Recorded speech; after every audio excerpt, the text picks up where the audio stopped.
নমস্কার বন্ধুরা, ক্যালাইডোস্কোপের আয়নায় চ্যানেলে আপনাদের স্বাগত। আশা করি আপনারা সকলে ভালো আছেন। ফিরে এলাম কেদারনাথ যাত্রা পর্বের দ্বিতীয় ভাগ নিয়ে। কেদারনাথ পৌঁছতে প্রায় সন্ধে হয়ে গেছিল। সরকারি গেস্ট হাউসে গিয়ে সেদিন বিশ্রাম নেই।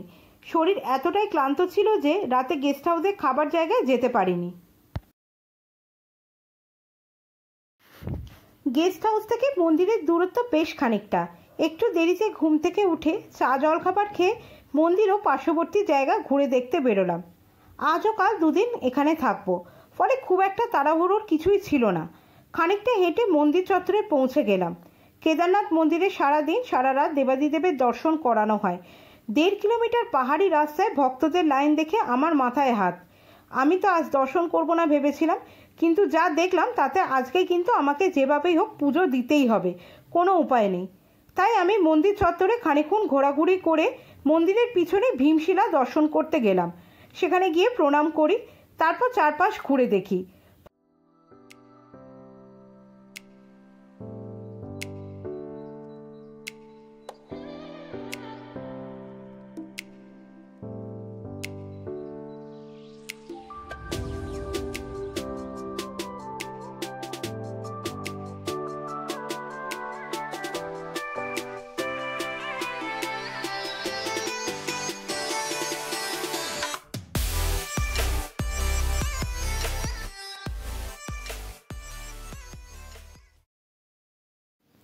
ওই যে দূরে সাদা ত্রিপল টাঙানো জায়গাটা দেখতে পাচ্ছেন, ওই জায়গাটা দিয়ে গিয়ে মন্দিরে দর্শন করতে হয়।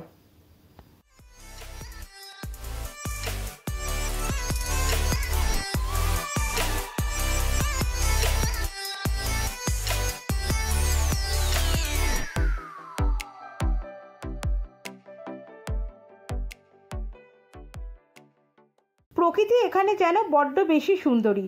চোখ মেলে শুধু দেখতে হয়, স্পর্শ কল্পনা করতে হয়। বেশ ঠান্ডা এখনো কেদারনাথে। দু চোখ ভরে প্রকৃতির স্নিগ্ধ রূপ আস্বাদন করে গেস্ট হাউসে ফিরে এলাম।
আজ পুজো দেব, তাই একটু বেলা হতেই মানে 12টা নাগাদ ঠাকুর দর্শনের জন্য নির্দিষ্ট জায়গায় গিয়ে কয়েক হাজার মানুষের পিছনে দাঁড়ালাম।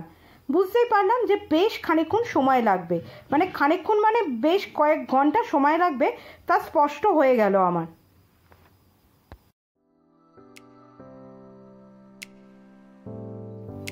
কি আর করি, অজ্ঞতা কয়েক হাজার মানুষের পিছনে দাঁড়িয়ে মাঝে মাঝে প্রকৃতিকে দেখছি আর মাঝে মাঝে লাইনে এক পা করে এগোচ্ছি।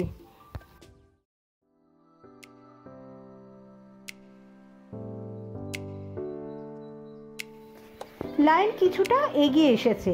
এবার আমি মন্দির চত্বরের কাছাকাছি পৌঁছে গেছি, কিন্তু তাও এখনো ঘন্টা 2-3 সময় লাগবে বলে আমার ধারণা। চারপাশে ঘুরে ঘুরে ক্যামেরা ঘুরিয়ে ঘুরিয়ে দেখার চেষ্টা করছি যে কোথায় কি আছে। মন্দিরের চারপাশে অনেক কিছু বিক্রি করছেন, ঠাকুরের পুজোর জিনিসপত্র।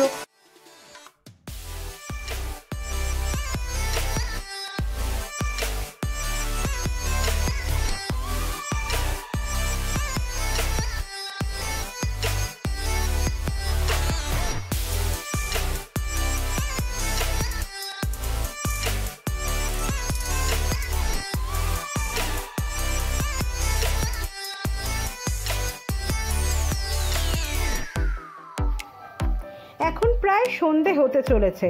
এখনো আমি ঠাকুর দর্শনের সুযোগ পাইনি। তবে লাইন খানিকটা এগিয়েছে বোঝাই যাচ্ছে, কেননা মন্দির একদম স্পষ্ট দেখা যাচ্ছে।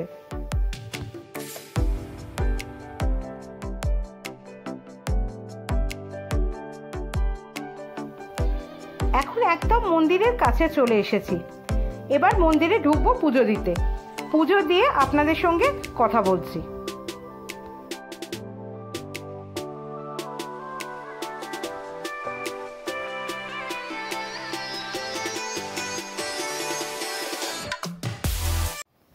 আমার পুজো দেয়া ও কেদারনাথের দর্শন হয়ে গেল।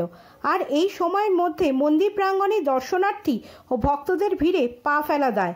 এখন আরতির সময় হয়ে গেছে। এখন মন্দির দর্শন কিছুক্ষণের জন্য বন্ধ থাকবে। প্রতিদিন আরতির সময় কেদারনাথ মন্দিরে ডলি আসে।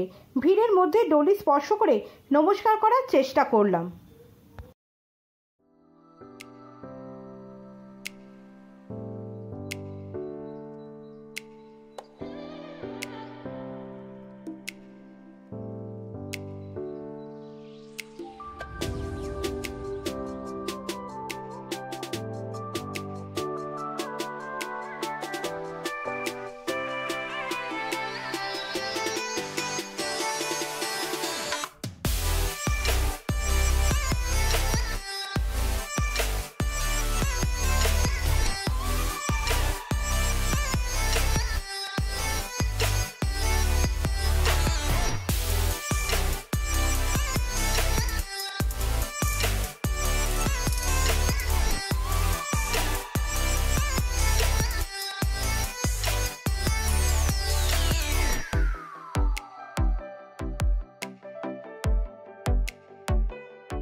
হাজারো ভক্ত দর্শনার্থীদের সমাগমে মন্দির প্রাঙ্গণ যেন জীবন্ত হয়ে উঠেছে। সারা দিন সারা রাত এরকম করেই ভিড় থাকে।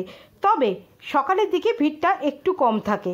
সকালের দিকে মন্দির দর্শনের জন্য লাইনে প্রচুর ভিড় থাকলেও সন্ধ্যাবেলা আরতির জন্য যেহেতু কিছুক্ষণ সময় মন্দিরের দর্শন বন্ধ থাকে, সেই সময়টুকুনিতে মানুষ এইখানে এই প্রাঙ্গণে এসেই জড়ো হন।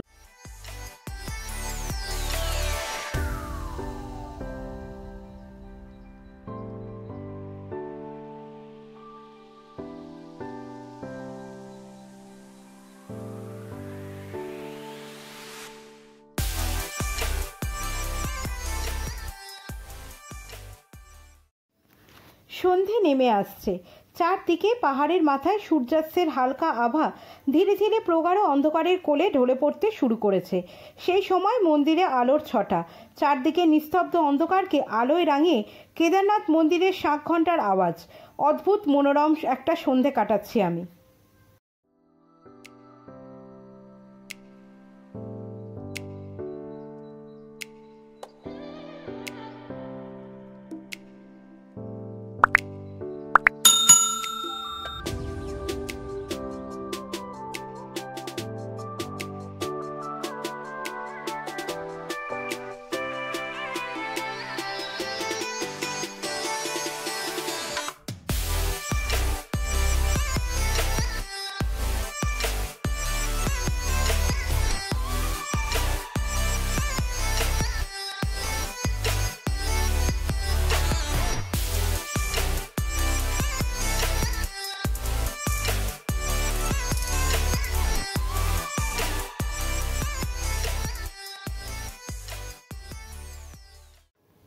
সন্ধ্যা আরতির পর ভিড় খানিকটা কমে গেল। আমি অনেকক্ষণ দাঁড়িয়েছিলাম লাইনে এবং তারপরেও আরতি হওয়ার জন্য বেশ কিছুক্ষণ ওখানে দাঁড়িয়েছিলাম। তারপর একটু মন্দির প্রাঙ্গণ ফাঁকা হতেই সেখানে একটু বসার জায়গা জোগাড় করে নিই। বেশ রাত পর্যন্ত মন্দির প্রাঙ্গণে বসে নিজের মধ্যে পজিটিভ এনার্জিকে আরও চাঙ্গা করার চেষ্টা করি। মন্দির মানে সেখানে পজিটিভ এনার্জির আধার। তাই নিজের মনন ও চিন্তনকে আরও সজাগ করে তোলার জন্য একাগ্র চিত্তে কেদারনাথ মন্দিরের সমস্ত আধ্যাত্মিক অনুভূতিগুলো কুড়িয়ে নেওয়ার চেষ্টায় ব্রতী আমি।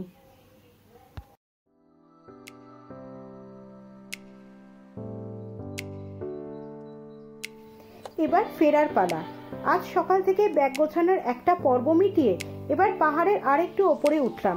সেখানে নানা দেবদেবীর পাথরের মূর্তিতে নমস্কার করে দূরে কেদারনাথ মন্দিরকে আরও একবার দেখলাম। পাহাড়ের উপত্যকার মাঝে দাঁড়িয়ে কেদারনাথ মন্দির, চোখ জুড়িয়ে গেল।